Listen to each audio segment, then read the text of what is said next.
ഇനി ഇതിനെ നമുക്ക് ഒരു സെർവിംഗ് ഡിഷിലേക്ക് മാറ്റി 1 മണിക്കൂർ തണിയാനായി മാറ്റി വെക്കാം.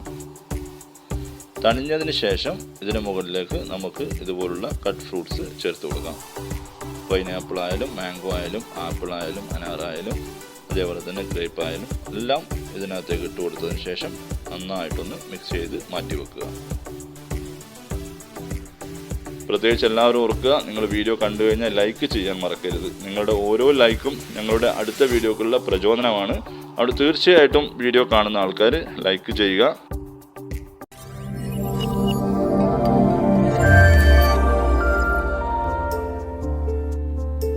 ഹായ് ഫ്രണ്ട്സ്, കാച്ചൂസ് വീഡിയോസ് എന്ന യൂട്യൂബ് ചാനലിലേക്ക് എല്ലാവർക്കും വീണ്ടും സ്വാഗതം.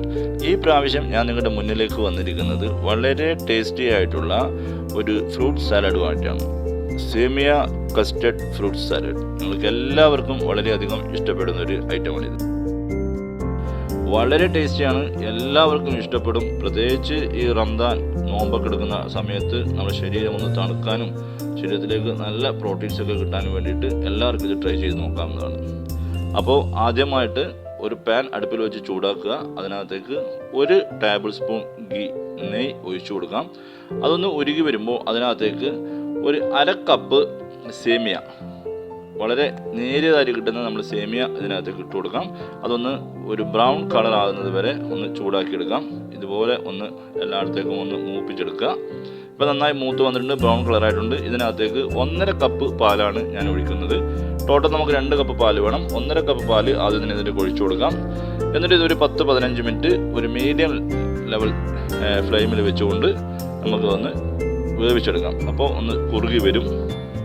ഇപ്പോൾ ഒന്ന് കുറുകി വന്നിട്ടുണ്ട്. ഇനി ഇതിനകത്തേക്ക് പഞ്ചസാര, ഒരു 1/4 കപ്പ് പഞ്ചസാരയാണ് ഞാൻ ചേർത്ത് കൊടുത്തിരിക്കുന്നത്.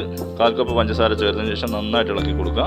അതോടൊപ്പം തന്നെ അടുത്തതായിട്ട് ഒരു കപ്പിലേക്ക് 2 ടീസ്പൂൺ കസ്റ്റർഡ് പൗഡർ 2 ടീസ്പൂൺ ചേർത്തതിന് ശേഷം ഇതിനകത്തേക്ക് ഒരു 1/4 കപ്പോളം വെള്ളം ഒഴിച്ചു കൊടുക്കുക.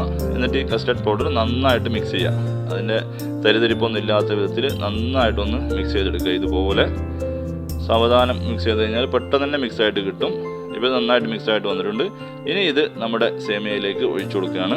ഇപ്പോൾ പാലും സേമിയൊക്കെ നന്നായി കുറുകി വന്നിട്ടുണ്ട്. ഇനി ഈ കസ്റ്റർഡ് പൗഡർ കൂടി ഒഴിച്ച് ഒരു 5 മിനിറ്റ് കൂടി ഇത് വേവിക്കുന്നതോട് കൂടിയിട്ട് ഇത് നന്നായിട്ട് ഈ പാലൊക്കെ ഇപ്പോൾ വറ്റി വന്നിട്ടുണ്ട്. ഇത് നല്ല ഇനി നേരത്തെ മാറ്റി വെച്ചിരിക്കുന്ന 1/2 കപ്പ് പാല് കൂടി ഇതിനകത്തേക്ക് ഒഴിച്ചു കൊടുക്കാം. ഒഴിച്ചു കൊടുത്ത് ഒരു 5 മിനിറ്റ് കൂടി ഇത് ചെറിയ തീ ഒന്നിങ്ങനെ വേവിച്ചെടുക്കുമ്പോഴത്തേക്കും ഇത് നല്ല കട്ടിയായിട്ട് വരും. ഇപ്പോൾ ഇത് നല്ല കട്ടിയായിട്ട് വന്നിട്ടുണ്ട്. ഇനി നമുക്കിതിവിടെ മാറ്റി വെക്കാം.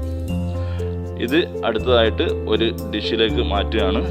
ഒരു ഡിഷിലേക്ക് മാറ്റിയിട്ട് ഇത് ഏകദേശം ഒരു മണിക്കൂറോളം മാറ്റി വെച്ച് കഴിഞ്ഞാൽ ഇത് നന്നായി തണിഞ്ഞ് കിട്ടും. തണിഞ്ഞ് കിട്ടിയതിന് ശേഷം ഇതിനകത്തേക്ക് നമുക്ക് ഇതുപോലെ ഫ്രൂട്ട്സ് ചേർത്ത് കൊടുക്കാം. അനാറ്, അതേപോലെ തന്നെ ആപ്പിള്, അതോടൊപ്പം തന്നെ മാംഗോ. ഇപ്പം ഞാൻ അനാറാണ് ചേർത്തിരിക്കുന്നത്. അതേപോലെ തന്നെ കുറച്ച് ആപ്പിൾ കൂടി ഇതിനകത്തേക്ക് ചേർത്ത് കൊടുത്തിരിക്കുന്നു. പിന്നെ ഞാൻ ഇതിനകത്തേക്ക് ഇട്ട് കൊടുക്കുന്നത് മാംഗോ ആണ്. മാങ്ങ ചെറുതായിട്ട് അരിഞ്ഞത് അതുകൂടി ചേർത്തു. പിന്നെ അതിനകത്തേക്ക് സീഡ്ലെസ് ഗ്രേപ്പ്, പച്ചമുന്തിരി കുരുവില്ലാത്ത കൂടി ചേർത്ത് ഇത് നന്നായിട്ടൊന്ന് ഇളക്കി കൊടുക്കാം. ഇനി ആവശ്യമുണ്ടെങ്കിൽ കുറച്ച് നട്ട്സും കൂടി ഇതിനകത്തേക്ക് ചേർത്ത് കൊടുക്കാം. ഞാൻ വളരെ കുറച്ച് നട്ട്സേ ചേർക്കുന്നുള്ളൂ. ഞാൻ ബദാമാണ് ഇതിനകത്ത് ചേർക്കുന്നത്. നിങ്ങൾക്ക് എന്ത് നട്ട്സ് വേണമെങ്കിലും ഇതിനകത്തേക്ക് ആഡ് ചെയ്യാൻ പറ്റുന്നതാണ്.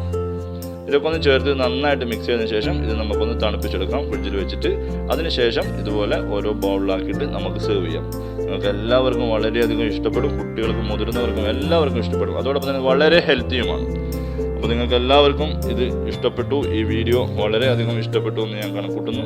പ്രത്യേകിച്ച് എല്ലാവരും ഓർക്കുക, നിങ്ങൾ വീഡിയോ കണ്ടു കഴിഞ്ഞാൽ ലൈക്ക് ചെയ്യാൻ മറക്കരുത്. നിങ്ങളുടെ ഓരോ ലൈക്കും ഞങ്ങളുടെ അടുത്ത വീഡിയോക്കുള്ള പ്രചോദനമാണ്. അവിടെ തീർച്ചയായിട്ടും വീഡിയോ കാണുന്ന ആൾക്കാർ ലൈക്ക് ചെയ്യുക. അതോടൊപ്പം തന്നെ നിങ്ങളെ കമൻറ്റ് എന്താണെന്ന് വെച്ച് കഴിഞ്ഞാൽ കൃത്യമായിട്ട് നിങ്ങൾ കമൻറ്റ് ചെയ്യുക. അതോടൊപ്പം തന്നെ എന്നും പറയുന്നത് പോലെ നമ്മുടെ ചാനൽ ഇതുവരെ സബ്സ്ക്രൈബ് ചെയ്യാത്തവരാണ് ഈ വീഡിയോ കാണുന്നതെങ്കിൽ തീർച്ചയായിട്ടും ചാനൽ സബ്സ്ക്രൈബ് ചെയ്യുക. കാരണം ഇതുപോലുള്ള വളരെ ഹെൽത്തി ആയിട്ടുള്ള, വളരെ ടേസ്റ്റി ആയിട്ടുള്ള പലതരം ഡിഷുകളും നമ്മൾ ഇനിയും വരുന്നതായിരിക്കും. അതുകൊണ്ട് എല്ലാവരോടും അടുത്ത വീഡിയോയിൽ കാണുന്നത് വരെ ഗുഡ് ബൈ.